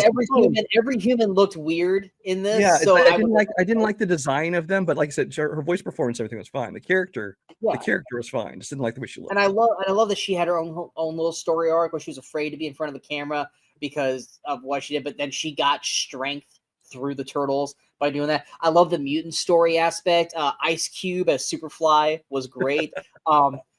Favorite Flav. I was annoyed because it was Post Malone, because I don't like Post Malone, but he was great. I loved the mutants. I can't hear that one fucking song anymore without immediately thinking of this movie. The one they keep singing throughout the movie. It's an oldie. I don't remember. I can't remember the name of the song, but every time when I was at work and that song would come on, I immediately was hearing the turtles singing it. It's a ton of fun. I also love the montage sequence when they finally started to kind of go out and fight crime, and I thought that was shot incredibly well. I think the sequel comes out next year. They also did like a one. What's that? 27. 27. Okay, so 2 years. They did come out with a one season or series of it, and on I think it was Paramount Plus. Oh, I didn't know about that. Oh yeah, there was like an 8 episode series. It's not. I don't necessarily love it as much as the movie because of the way they chose to shoot it. Just storyline wise, visually everything looks the exact same. But like I said, it's 8 episodes. It's solid, just not how I would have done the story structure of it. But I'm excited to see the sequel of this. I actually really love these characters, and can't wait to see more out of the Turtles with this. Yeah. And the sequel is bringing Shredder in. Yes, they said they did a whole turtle movie without a single foot or Kang or Shredder, and now we're finally gonna get into that, and that's gonna be really cool seeing how they develop that. Yeah. All right. I'm gonna knock out another one that's not on your list, and that is, you already mentioned earlier, Raya and the Last Dragon. This is a non-musical princess movie from Disney. Again, the animation, beautiful. And again, I think that in my review of this one, I talked about how without the people, so much of the stuff just looked lifelike, just the textures and the looks of everything, it's the walls and the water and everything. It's beautiful animation. But it's another one where I just love the story of it. I thought that everything about it was so well done. The relationship between the two girls, the relationship between Raya and her father. And again, this seems to be a common theme. As she's going on her adventures, she has she's kind of gathering people and creating her own found family of their little troop of people that are working together. And it's just a movie that I think is equal parts. It's definitely got plenty of comedy to it, and it's fun, but it's also very dramatic and serious at times, especially when it comes between the two girls, the conflict between them. And it just looks beautiful as well. So I think this is Disney's best movie in Disney Animation's best movie in, I don't know, fucking 10, 20 years at this point. I mean, I have to go back to probably Tangled. I like, and then before that, I'm probably going back to the 90s movies. But Raya was kind of a return to form for me. Would I have liked to be musical? I go back and forth on that because I like Disney musicals, but so often, but this story didn't seem like it needed it, and it seemed like I think if they did, I think this one felt more mature because it didn't have songs, even though there was some kind of childish humor, and there's moments in there like there's in any Disney movie. But I'm kind of glad they didn't end up going with musical on this one. But yeah, this is just one of my favorite Disney movies in a long time. So This is another one of those like Wild Robot where we went on a journey with this movie. Because I remember when they first dropped stills of this before we didn't. I know what you're gonna say. Yeah, we didn't know who was in it. We didn't know anything about it. We just saw stills of this movie, and we're like, "This looks fucking amazing! Like the animation looks, like the stills look gorgeous." And we're like, "Dude, this is gonna be fucking awesome!" And then they announced that Awkwafina was gonna be the dragon, and I think we saw like the first trailer. We're both like, you know what? I was excited. I'm not anymore. And this started this trend. And this is the height of Awkwafina's overexposure. This is like when she was in everything. We always gotten this kind of negative mindset with Awkwafina, and it was because of overexposure, where we'd be like, "Yeah, this movie looks fun. Oh yeah, it's got Awkwafina in it." Ugh. Doing her same every time though. Yeah. But 80% of the time though, we would always have to backtrack ourselves, going, "You know what? Awkwafina was actually pretty good in that. I wasn't annoyed by her." And we kind of had to learn, like, look, we just need to shut the fuck up when it comes to Awkwafina and give her space and give her time. She's deserved it, because every time we think, ugh, she has made us shut up. And this was one of those where like we went in going like, oh, I'll check it out, but with Awkwafina in this, I'm just not excited. She was great in this. The animation was stellar, just like we anticipated it was going to be. The story was great. The world building of it was great. Everything that this movie was supposed to do did it beautifully. This is definitely in my top 10 for the movies of the year, but I wanted to put it as underrated because we went into it with such a negative mindset and it ended up wowing us. That's why I put it in that one grouping instead of up here. But yeah, Raya and the Last Dragon, honestly, I am surprised that Disney has not tapped this for a sequel yet, because this was one of those that really probably you could get away with a sequel. And because of how gorgeous and beautiful it was, maybe it didn't do the money that we thought it was supposed to do. Maybe that's why we're not getting the sequel for it. But I am surprised that we have not gotten any new Raya since it came out. Yeah, I loved it. Yeah, because this one didn't catch on the way like Moana and Encanto did. Maybe that's because of the musical aspects. I mean, that's what catches on to a lot of kids. This be singing the songs for over and over and over again. So for whatever reason, this didn't catch on as much as the other two, and so they're making sequels and things to those, but not this. Yeah. I'll go with my next one because I'm pretty sure, even though I know Brian enjoyed it, he did not enjoy it as much as me, which is probably why it was going to be an honorable mention that he said that he knew I was going to talk about. So I will go ahead and talk about it now. This is, I'm pretty sure I'm correct in where his thought process is, because I know my last two are definitely in his top two. And this movie literally is kind of the reason why we decided to do Decades of Animation. And it's a movie that just came out not even 3 months ago, almost 3 months. And that is K-Pop Demon Hunters. So K-Pop Demon Hunters is definitely the movie we're talking about here. This is the reason, like I said, we started doing Decades of Animation, was because of the height of this movie. Came out almost 3 months ago. And this is one of those that, once again, Brian saw before me. It's one of those just random Netflix movies that popped up that people just started, gravitating towards and talking about. Once again, Sony Animation coming in through again. Like I said, since Into the Spider-Verse, Sony has just been knocking it out of the park since early 2000s. And this is one of those that Brian was like, yeah, I watched this. And I was like, what the hell is this? And he gave it a solid review on one of our review shows. And then I went and watched it, and I ended up loving it more than he did. It was one of those that, like, kind of like how he's talking about with Spermageddon, that like, watch the first 5 minutes, and if you're not hooked at the first 5 minutes, then I can't do much for you. And that's kind of how I was with K-pop, is that I was like going in with like, I'm not a K-pop fan. I don't listen to K-pop. It looks kind of anime-ish. This is not really my wheelhouse. But as I was watching, I was like, okay. And then that first song, I think it's Down, Down, Down, came on. And I was like, oh, shit. Like, this is actually really fucking catchy. This is actually really cool. And I really enjoyed the style and the look of it.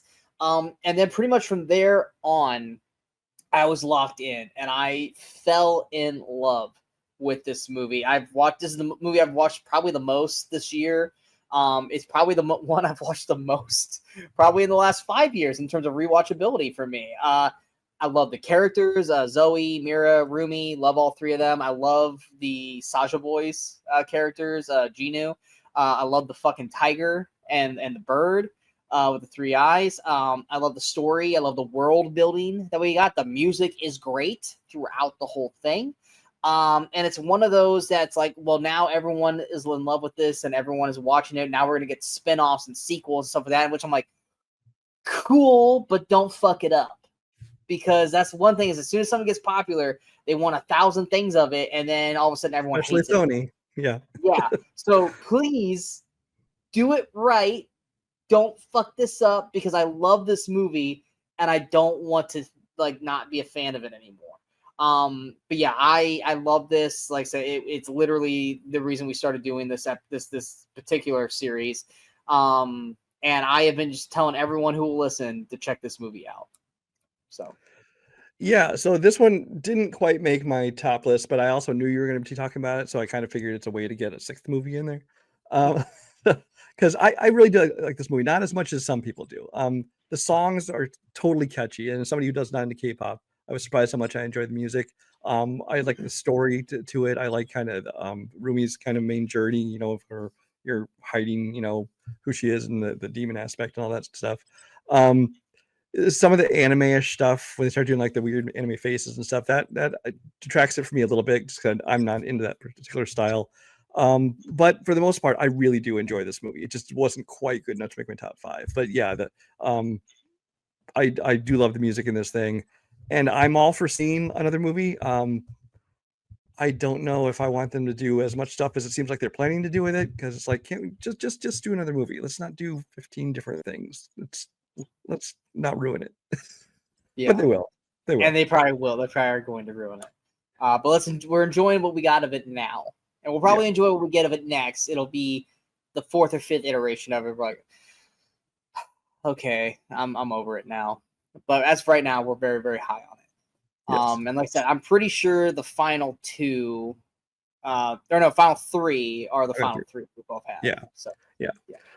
The other one that came out in recent months, which is part of the reason we discuss this, Predator: Killer of Killers.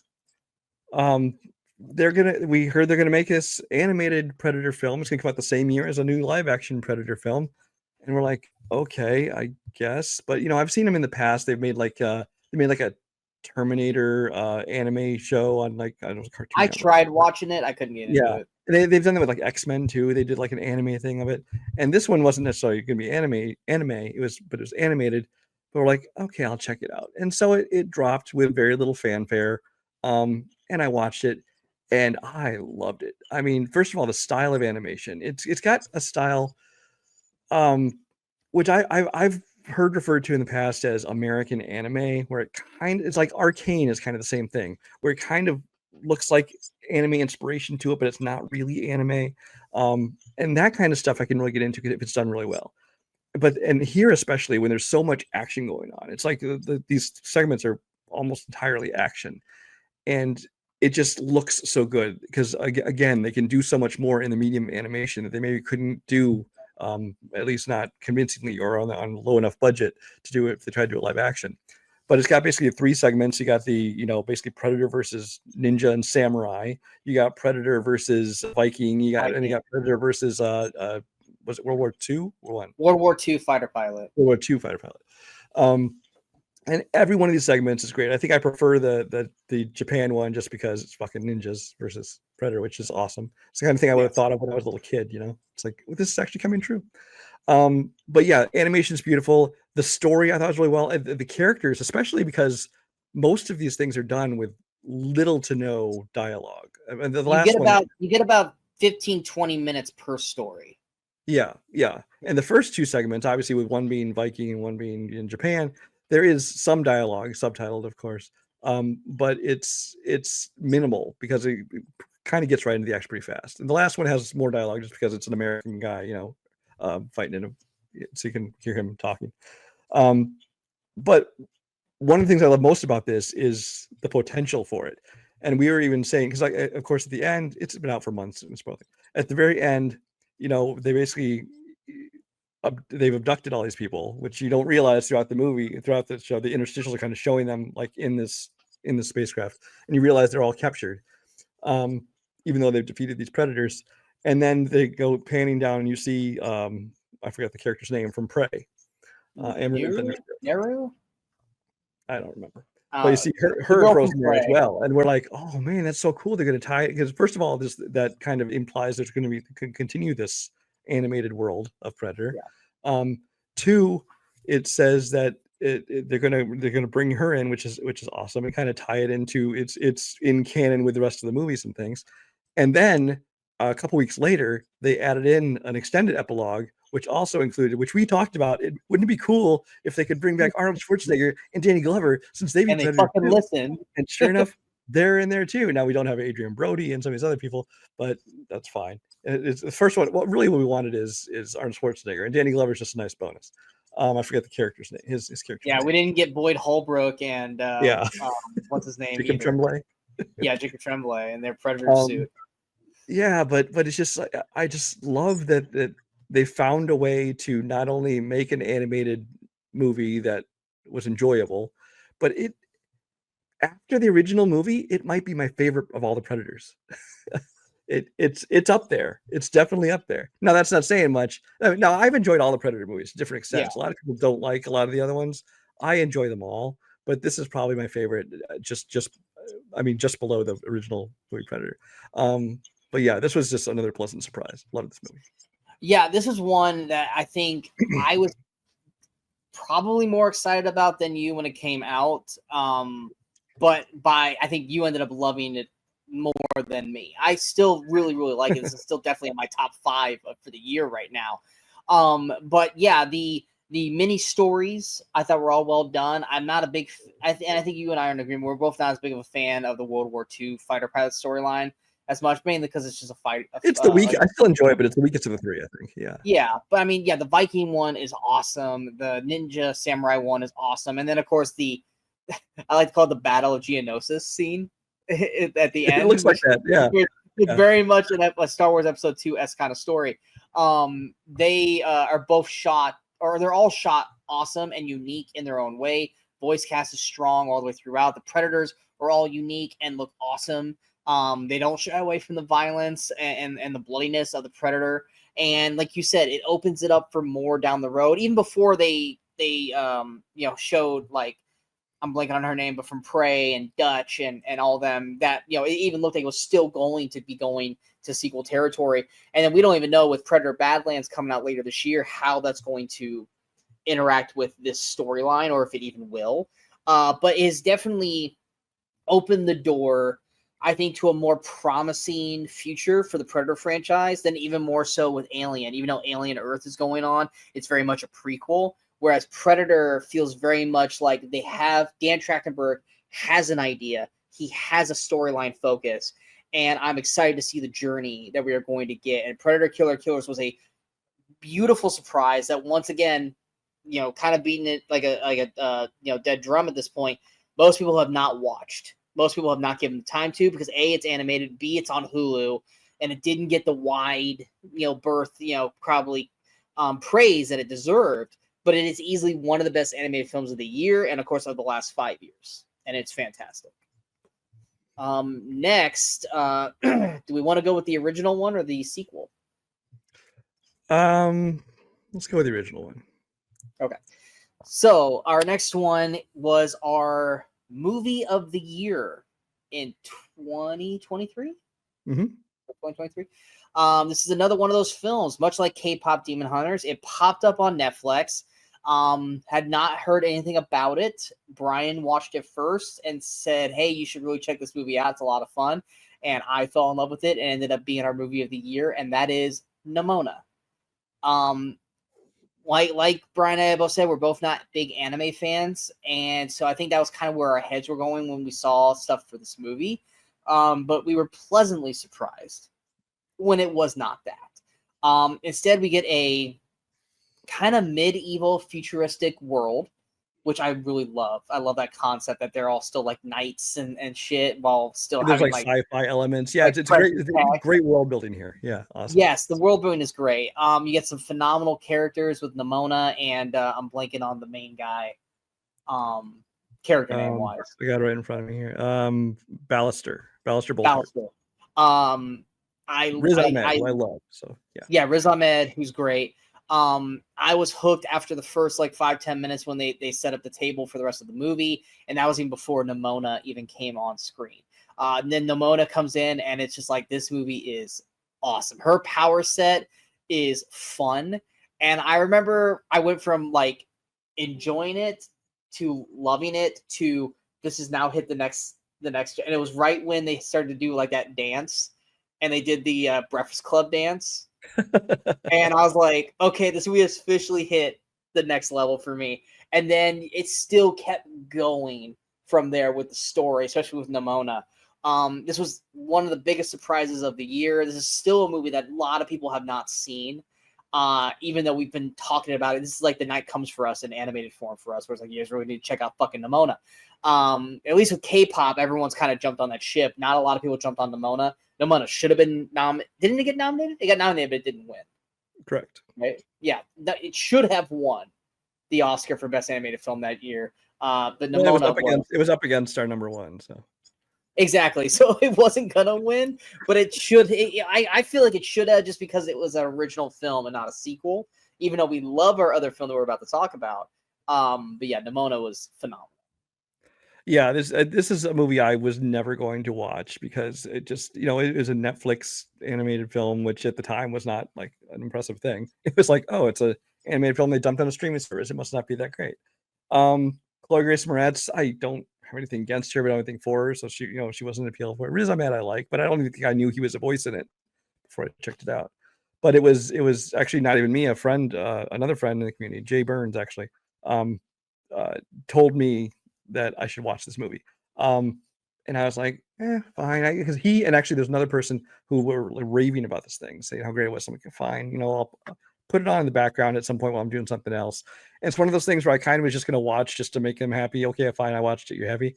But then like within like a couple minutes, I was just like completely focused on it. And I was loving this movie. I think Chloe does a great job of voice acting, which, I mean, people think it's just, just go in and read lines. It's not a big deal. You're not really acting, but I think she's just the emotion, because there's a whole journey she goes on, especially with this other girl in the movie as well. I think she did a great job of voice acting. I was very impressed by her work there. But all the voices across the board are great. But yeah, it's just a great story. It's a great mixture of, comedy and drama and action to it. The movie is very metal, as they would say in this. What I love most, I love this character's attitude, because she's just such a unique character to her. And it just made her like lovable and badass and everything all at the same time. And then like you already talked about with the world building and stuff, just everything about this movie, it impressed me so much, especially because I went in with no expectations whatsoever. So yeah, I love this film. And if it had come out in any other year besides the year it did, it should have won best animated film, because it's one of my favorite. It's just one of my favorite films, period, of that year. Forget animated. Now we're down to our final one. We're ending this episode just like we ended last episode, with one of the better, if not best, animated sequels ever made, and that is Spider-Man Across the Spider-Verse. It is everything that we said about the first one last episode. It reset again. I mean, they animation wise looks amazing, characters amazing, character arcs for these characters, especially Gwen this time around, giving her way more to do. Shamik Moore with the whole with his whole father storyline, way more to do this time around. Developed a brand new villain in this with Jason Schwartzman's Spot or Dot? No, it's Spot. Then you have the whole actual Spider-Verse connection, which is kind of almost like he's not really a villain, but he's being treated like a villain. And Oscar Isaac as Spider-Man, is it 2099 or Miguel O'Hara? Yeah. And I remember Brian was so worried about this when it was coming out, because you saw that first trailer and you saw like all the Spider-Man. You're like, oh God, this is not what I'm wanting. This is probably this. I'm hoping this. I'm worried this is going to disappoint me. And luckily, because this is partially because this is also in the midst of just fucking multiverse overload. with fucking Marvel was doing their multiverse and DC was in the middle of doing their multiverse. And it's like, oh, can we please just not do a multiverse story again? And this was going to do it like to the nth degree, but it worked. So go on. And it was doing that horrible trend, which I think they hopefully have finally stopped, where it's like, this is part 1, and then part 2 will come out next year. Well, guess what? Part 2 still hasn't come out yet, and it's been what, 2 years now? It's been 2 years so far, but it's not coming out next year either. It'll be at least 4 years before it comes out instead of 1. Yeah, but they also were smart, and they dropped the part thing out of it, and it just was its own thing. Now, does it end in a cliffhanger? Yes, but does it have a definitive end cliffhanger? Yeah, no. a little bit better than Fast X, you know. So, which also came out that same year. It's like, Spider-Man did it right, you did it wrong. It was like the Riddler talking to Two-Face. He does everything you do, but better. Showmanship, you know, kind of thing. Just looking at the voice cast, this voice cast is just like top stars, you know, all the way down. Also, special shout out to Luna Lauren Valise, who plays Rio, the mom. She gets more to do in this. She's fantastic in this. Also, the introduction of, oh god, what is the one? There's so many new Spider-Man in this, and they all get these awesome moments. But it's like, oh god, Pavater Prabharkar. Which Spider-Man is he? He's not. Oh yeah, Karen Antonia's yeah. Pavitra Pragakar. Yeah, I'm trying to remember what Spider-Man he's. Yes. I'm trying to remember what Spider-Man he Spider-Man India, basically. Yeah. He's I didn't want to say it like that and make it sound bad, but yeah, he's the Indian Spider-Man, and he's awesome. Then there's like punk rock Spider-Man. Every one of these work so fucking well, and it looks amazing while doing it. And then in the height of being able to do this, while we still have Tom Holland's Spider-Man, who's killing it. And then in the same year, have Spider-Man No Way Home, which brings all the Spider-Man together. And then you still have this one over here. And it's like, I want them to intersect, but I also don't want them to, because I don't want this to get. Oh, I don't want them to intersect at all. No. Keep that completely separate. Yeah. I think they're eventually going to have to. You're just going to have to get used to it. Especially since they had our Donald Glover in this. So clearly... I think that was a cameo. I think they're going to do their animated thing and live action thing. They are not going to cross those streams. We know that Miles Morales is eventually going to show up in the MCU. I would prefer it to be another version of Miles and not this Miles.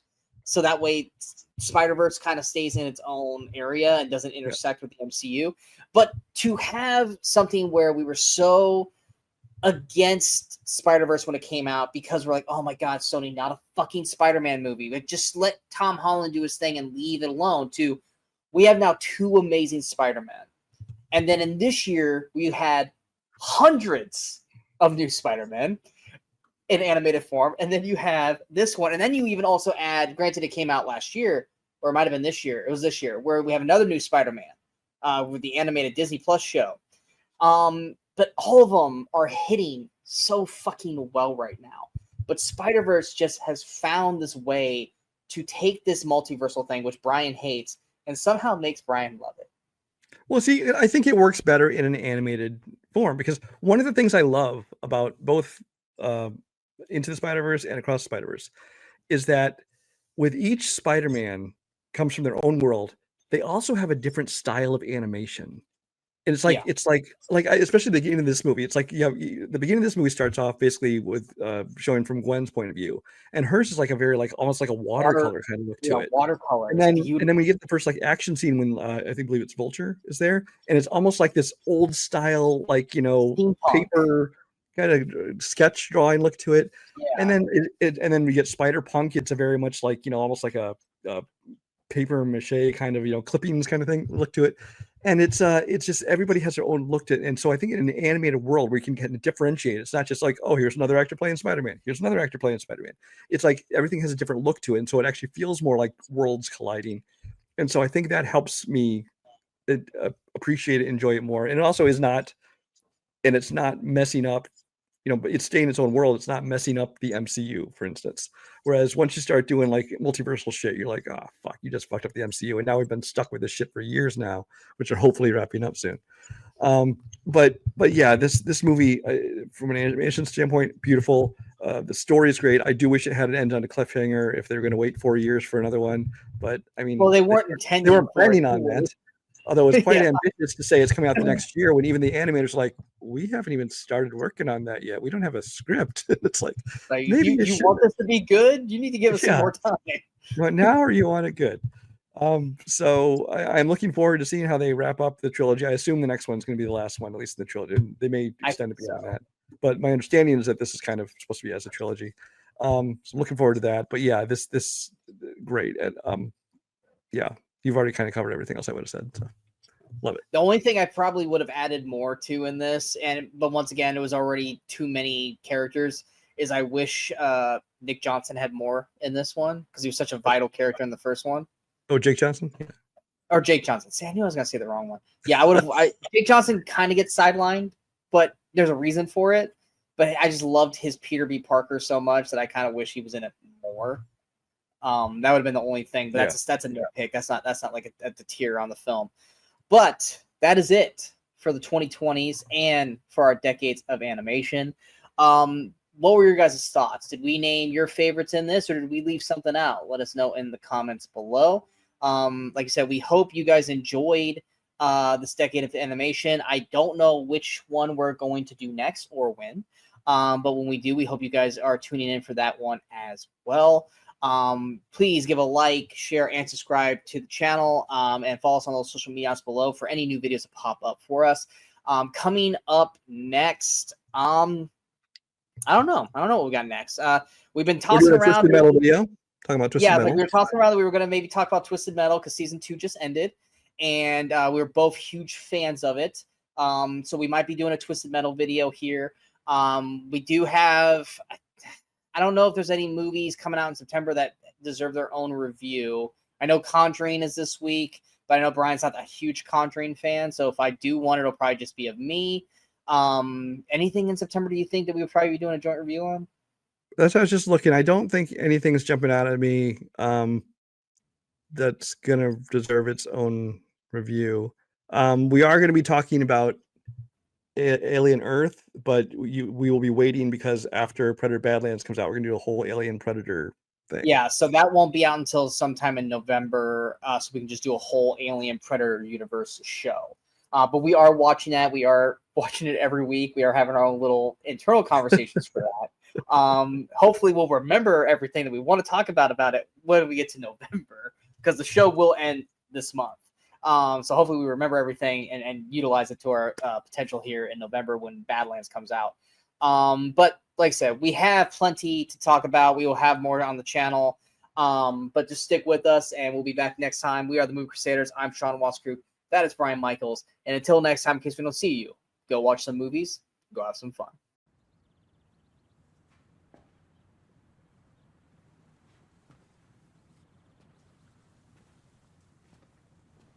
You're still here.